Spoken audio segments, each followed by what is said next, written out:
Bonjour à toutes et à tous.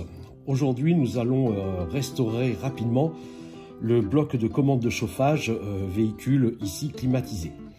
En fait, c'est très simple, hein, quand on allume notamment la ventilation, après évidemment s'être assuré que le moteur de ventilateur, le relais, la résistance, tout fonctionne, il s'avère tout simplement que c'est ici que nous avons un problème de contact. Voilà.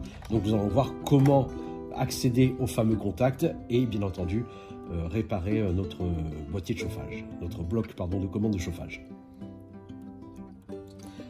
Alors de toute façon, je vous rassure, que votre véhicule soit climatisé ou non climatisé, pour cette partie-là, le fonctionnement est toujours le même. Alors nous allons commencer par enlever pour les véhicules climatisés cette partie-ci. C'est la partie tout simplement qui va aspirer l'air de votre habitacle de manière à pouvoir faire passer cet air au travers de la petite sonde qui est ici, grâce à l'aspiration qui est là, avec le fameux petit moteur qui fait un peu de bruit ou qui ne marche plus bien souvent. Et ça va permettre de déterminer la température intérieure du véhicule de manière à régler automatiquement la mise en fonction ou non de la climatisation ou du chauffage. Voilà. Donc on enlève nos deux vis. Hop, voilà, on tire un petit peu et ça s'enlève. Donc ensuite nous allons enlever la première vis qui est ici, comme ceci, soulever le capot et enlever l'autre vis qui est juste là. Voilà, parfois elle a du mal à venir, voilà, comme ceci, et on n'en parle plus. Vient l'étape un peu plus compliquée, muni de plusieurs tournevis ou comme ici par exemple de cure-dents, je vais les mettre à cet endroit-là car il y a des emboîtures. Donc une première ici, une deuxième de l'autre côté pour pouvoir écarter. Hop, voilà. Et nous allons faire la même chose maintenant sur le devant car là aussi nous avons des emboîtures. Donc avec un petit tournevis plat ici, hop, voilà, je soulève un peu d'un côté, je fais pareil et ça s'est remboîté, pas de chance. Je fais pareil de l'autre côté et voilà, normalement notre boîtier de chauffage, s'il ne s'est pas emboîté, il ne s'est pas emboîté. Notre boîtier de chauffage, voilà, sort. Et voici. Donc, quand on veut jouer avec la ventilation, on va tout simplement, voilà, monter et descendre ici. Alors, concrètement, qu'est-ce qui se passe? C'est très simple, nous allons regarder ici sur le côté.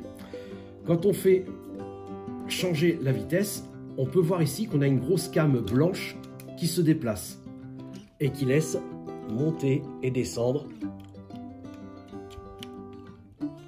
Voilà, comme ceci. Voilà. Alors par exemple ici, c'est 0.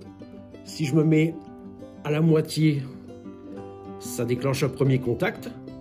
En fait, ça met en route la petite pompe pour ceux qui ont la petite pompe aspirateur, justement pour la sonde qui est ici. Voilà. Si je la descends totalement, elle vient faire contact et donc mettre en route la première vitesse. Si je continue, hop, deuxième vitesse. Si je continue, troisième vitesse. Si je continue, quatrième vitesse. Et on coupe le contact de la 4, on coupe le contact de la 3, on coupe le contact de la 2 et enfin on coupe le contact de la 1. Il nous faut donc accéder à ces contacts. Pour ce faire, muni d'un tournevis plat comme ceci, je vais m'enfoncer et soulever de par le fond. Alors, je vais le faire comme ceci. Voilà, premier, deuxième. Voilà, il est déboîté. Alors, pourquoi il faut soulever par le fond? Tout simplement parce que ici, je ne sais pas si ça se voit bien, voilà. Donc, cette partie-là, elle rentre ici. Donc, si j'essaye de soulever de là, je vais bien évidemment casser mes petites pattes. Donc, le but, c'est de ne pas casser les pattes. Voilà, nous avons maintenant enfin accès à nos contacts. Donc pareil, je vais essayer de voir si ça se voit bien à la caméra. Non, ça se voit pas. J'essaie de vous montrer comment les cams montent et descendent. Enfin voilà, elles montent et elles descendent. Alors je vais essayer de rapprocher tout simplement. Donc on a donc, je vais essayer de faire ça comme ça. Voilà. On a donc, ça ne se voit pas, j'ai du mal, je suis désolé. En fait, les contacts sont à peu près au milieu. Voilà. Et ce sont ces contacts-là qui, bien souvent, pareil, sont charbonnés. et puis bien évidemment le contact ne se fait pas. Alors pour pouvoir régler le problème, c'est très simple. Muni ici d'une petite lime à bougie, je vais tout simplement soulever ma came, aller entre mes deux points de contact, voilà, faire 2-3 va-et-vient, voilà, pas plus. En général, ça suffit. Faire pareil pour le deuxième, enfin, ici c'est le troisième, nettoyer, pareil au quatrième, nettoyer, enfin, voilà, je l'avais déjà fait au préalable. Donc, j'ai maintenant nettoyé mes contacts. Il reste un dernier contact à nettoyer, mais il est un petit peu plus compliqué. C'est tout simplement ici, c'est le contact qui confirme qu'on est en off, c'est-à-dire que tout est éteint, qui vient appuyer sur la première. Voilà. Donc, il faut également tenter de nettoyer entre la petite lame qui est ici et la grosse qui est juste en dessous. Donc, muni d'auto-ohmmètre que nous allons donc mettre en position donc justement ohmmètre, c'est-à-dire que lorsque je touche, ici, voilà, je le fais sonner. Ou bien alors, si on n'a pas la position qui sonne, c'est au moins qu'on a un affichage qui puisse apparaître. Ce que je trouve personnellement moins pratique. Voilà. Donc je remets dans cette position, ça sonne. On va donc tester notre combiné. Nous allons prendre ici le milieu. Le milieu est en quelque sorte notre masse, c'est-à-dire que c'est la grande réglette qui est en dessous, voilà, et qui revient au milieu. Je suis ici par exemple en vitesse 4, je vais commencer par me mettre en stop, voilà. Donc j'ai arrêté. Si par exemple en ayant arrêté, je touche la première ici et celle-là, ça sonne, c'est tout bon, le contact se fait. Si maintenant je touche celle du milieu ou directement ma grosse platine grise ici et que je touche la grosse, ça ne sonne pas. C'est normal puisque c'est éteint. Si maintenant je passe la première vitesse, comme ceci, et que je recommence, je touche le milieu et je touche la première, ça sonne, mon contact est correct. Évidemment, ça ne sonne pas avec la deuxième, ça ne sonne pas avec la troisième, ça ne sonne pas avec la quatrième. On continue, je passe en vitesse 2, je refais le même test, je me mets au milieu, le 1 forcément fonctionne, le 2 fonctionne, le 3 ne fonctionne pas, le 4 ne fonctionne pas. Je passe en vitesse 3, vous l'avez compris, le 1, 2, 3 vont donc sonner, faisons le test, 1, 2, 3, le quatrième ne sonne pas. Je n'ai donc plus qu'à tester la quatrième vitesse, rebelote, je touche le milieu, première, deuxième, troisième, quatrième, tout sonne, tous mes contacts sont donc bons. À partir de là, si mon motoventilateur fonctionne correctement, si ma résistance est bonne et si mon relais est bon, il n'y a aucune raison que je n'ai pas de ventilation dans l'habitacle.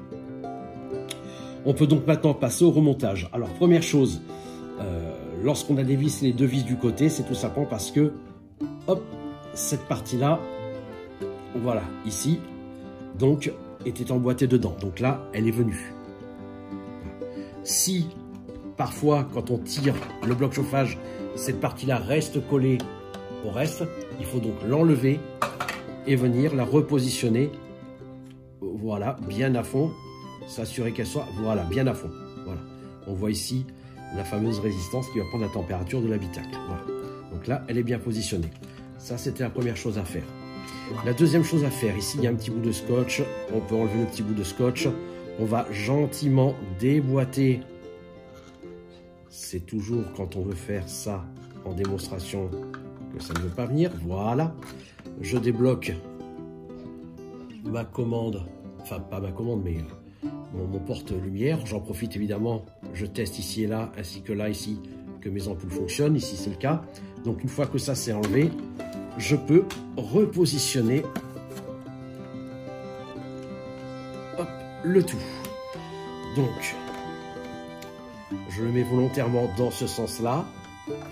Je présente comme ceci. Voilà. Avec mon doigt, j'aide à bien présenter, voilà, c'est rentré, à bien présenter justement ici. Et quand tout est bien en face, il n'y a plus qu'à emboîter. Voilà, cette partie-là, c'est fait. Je reprends mon bloc lampe, que je vais donc gentiment re-rentrer ici et remboîter ici. Je peux remettre mon petit scotch. Cette partie-là est terminée. Ici, je remets mon capot. Donc, vous l'avez compris, je commence par emboîter ce côté-là. Puis, j'enfonce. Ici, je remets ma première vis. Hop, mon tournevis. Voilà qui est fait. Je remets mon capot. Voilà qui est fait également, je remets la vis.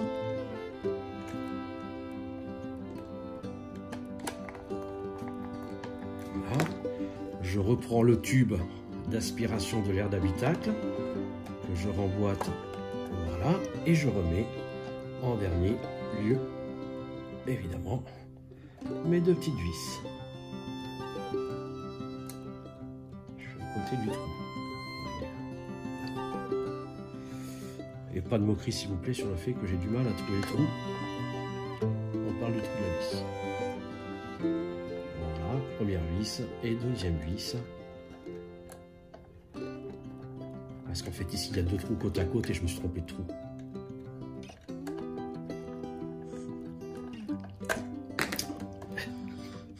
J'ai donc terminé.